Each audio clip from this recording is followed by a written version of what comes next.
Halo anak-anak, kembali lagi bersama Ibu Tia. Jadi hari ini kita masuk materi pada bab manusia, tempat, dan lingkungan. Pastikan kalian sudah absen terlebih dahulu ya. Nah anak-anak, manusia itu tinggal pada suatu ruang tertentu di permukaan bumi ini. Dan masing-masing ruang itu memiliki karakteristik sendiri yang berbeda dengan tempat lainnya. Untuk membuktikannya, kita simak beberapa video berikut ini. Di suatu ruang atau tempat kamu bisa melihat air terjun, pohon yang rindang, tapi di tempat lain kamu juga bisa lihat ada salju dan cuaca yang sangat dingin. Di tempat lain kamu juga bisa melihat gedung-gedung perkantoran dan perkotaan yang sangat padat. Tapi di tempat lain juga ada loh tempat wisata yang sangat indah untuk kamu datangin. Nah anak-anak, melihat video tadi, kita tahu bahwa masing-masing tempat memiliki kondisi dan potensinya masing-masing. Tidak ada satupun ruang yang memiliki karakteristik yang sama persis dan mampu menyediakan segala kebutuhan penduduknya. Maka dari itu akan terciptanya interaksi antar ruang. Lalu, apa ya itu ruang? Pengertian ruang menurut UU nomor 26 tahun 2007 tentang penataan ruang. Ruang adalah wadah yang meliputi ruang darat, ruang laut, dan ruang udara, termasuk ruang di bumi sebagai satu kesatuan wilayah tempat manusia dan makhluk lainnya hidup, melakukan kegiatan dan memelihara kelangsungan hidupnya. Nah anak-anak, setiap daerah memiliki karakteristik sendiri baik kondisi fisik maupun sosial budayanya. Persamaan dan perbedaan potensi antar wilayah satu dengan wilayah lainnya ini menjadi pendorong lahirnya interaksi yang disebut dengan interaksi antar ruang atau interaksi keruangan. Kita lihat contoh. Interaksi antara desa dan kota. Desa itu penghasil hasil bumi seperti tadi ada padi, lalu ini ada peternakan, terus ada perkebunan yang menghasilkan sayur-sayur. Nah, sedangkan di kota itu penghasil barang-barang industri. Seperti ini ada industri tekstil, lalu juga ada industri pupuk yang bisa digunakan oleh desa.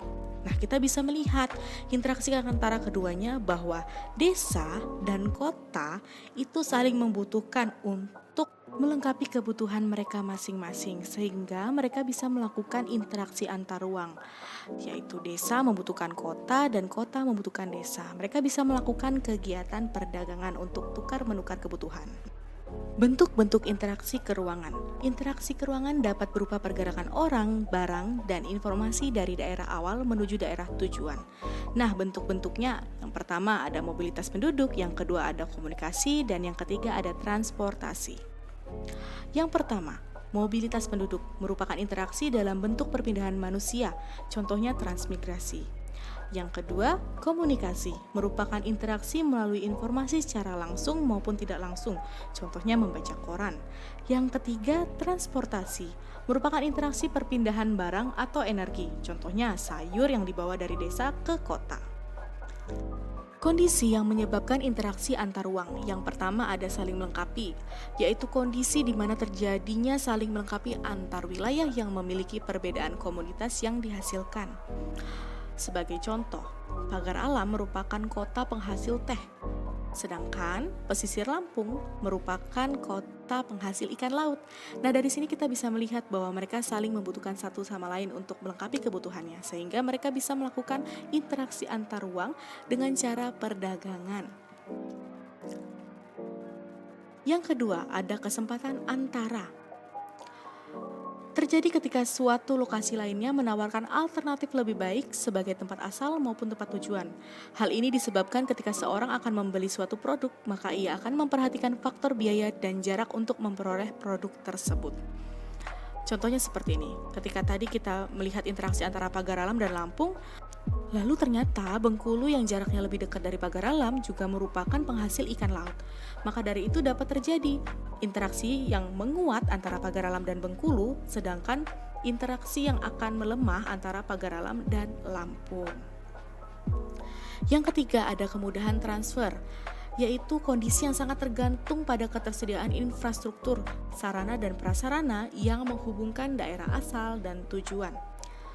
Sebagai contoh, Ketika pagar alam akan melakukan perdagangan ke Lampung untuk menjual tehnya, namun ternyata jalan antara pagar alam dan Lampung ini sangat rusak parah.